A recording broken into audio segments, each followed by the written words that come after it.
The Moody Institute? And just what is that supposed to mean? Oh, film division. This must be a math short. Feed me, Seymour, feed me. And I promise that's my only Little Shop of Horrors reference.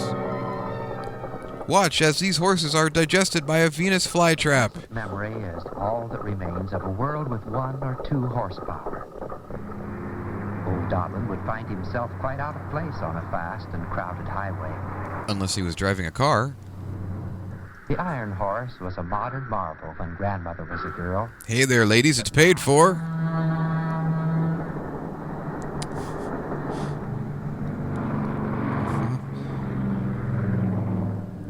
Yes, ladies and gentlemen, carnivorous plants.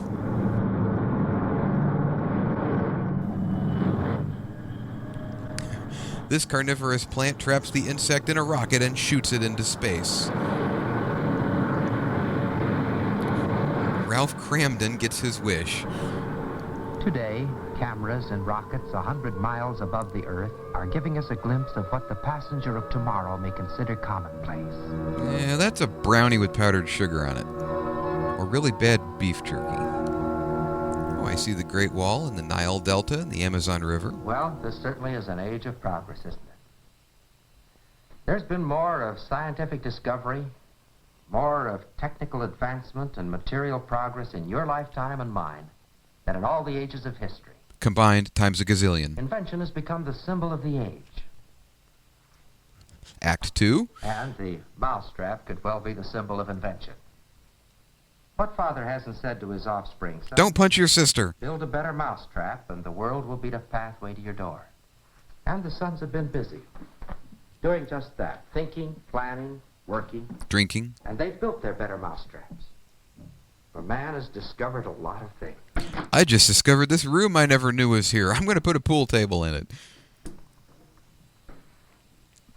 And yet, perhaps the most embarrassing discovery is the fact that regardless of what man may invent or devise, It sucks. nature had it first. Traps? Why, there are literally millions of them.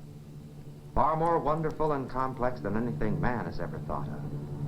I wonder how much Venus flytraps spend on mascara.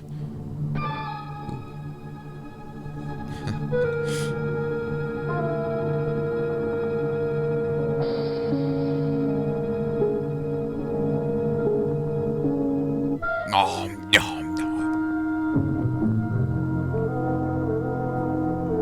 Ooh. Oh, it's not complete. I only give him 1 point for that.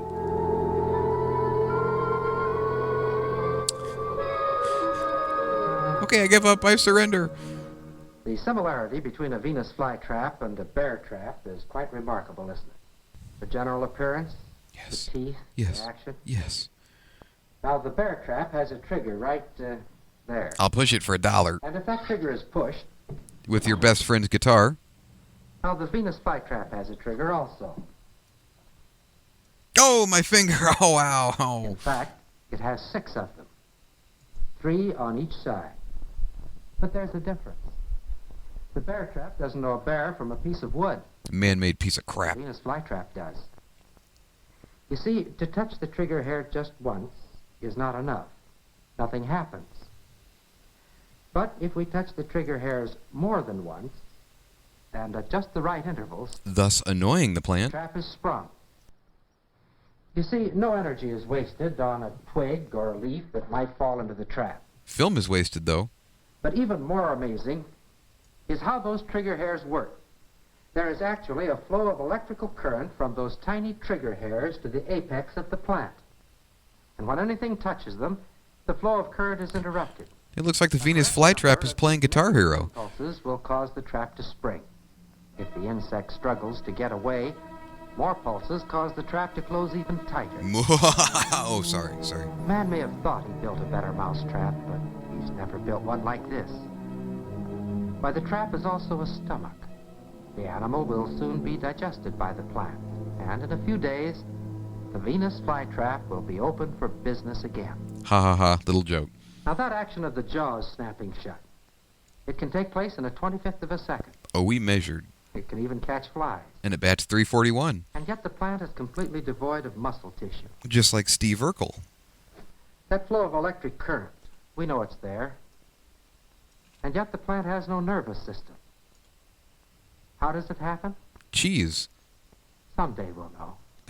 That's the first question I'm going to ask St. Peter. North America's bogs and swamps reveals that a master craftsman Jab has laid Connors, out with intricate design Wing Connors, a variety of traps Flake to serve the needs of Connors. nature. Some of the traps are passive. The trumpet plant, for example, is a type of pitfall. It's composed of a long, slender tube which will average from 18 to 24 inches in length. Just like Milton Berle. Inside the tube are tiny glands that produce a nectar, and the nectar serves to attract the insects. The cobra plant is another type of pitfall, and like all the others, it may be passive, but it's very effective.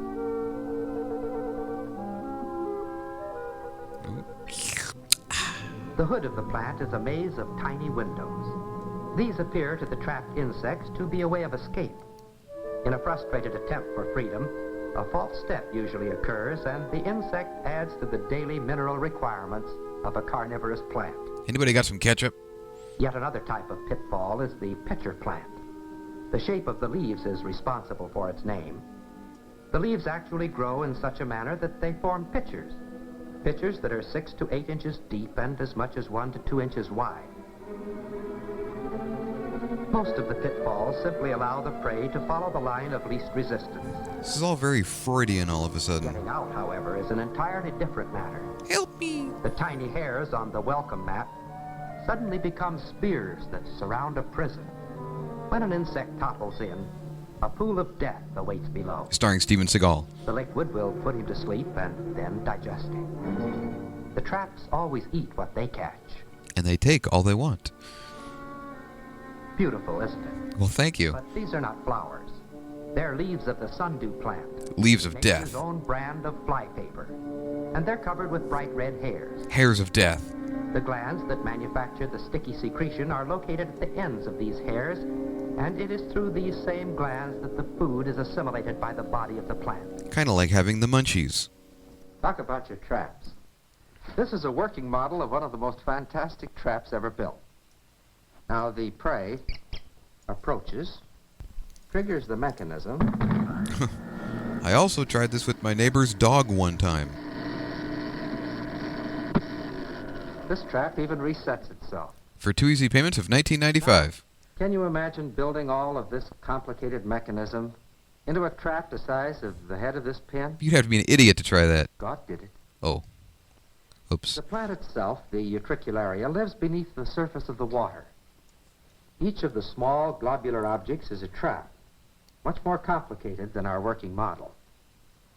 The trap itself is so tiny that it will take a microscope to see it work. Too bad I don't have one. But if we're fortunate, we can actually see the plant trap tiny animals. Notice the guide hairs and the 3 small trigger hairs. And all the split ends. Now, don't blink your eyes. You're liable to miss the catch. Now let's get to the This death. little animal doesn't know which way to go. Whee! And he's just the kind of a fellow utricularia likes to have around. Did you see it? Well, I told you not to blink. You see, the catch is actually made in a 50th of a second. Slower if the plant has a virus scanner running.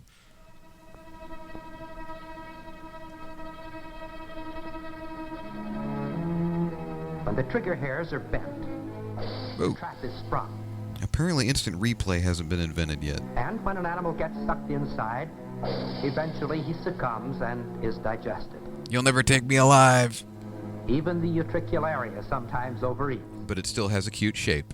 When we see such a complex mechanism as this, and remember, it's no larger than the head of a pin, man's best traps look strangely cold and ineffective by comparison. It looks like that anyway. Progress has not been due to discovery of new things, but merely to the uncovering of principles and devices that God ordained in nature. God has one sick sense of humor.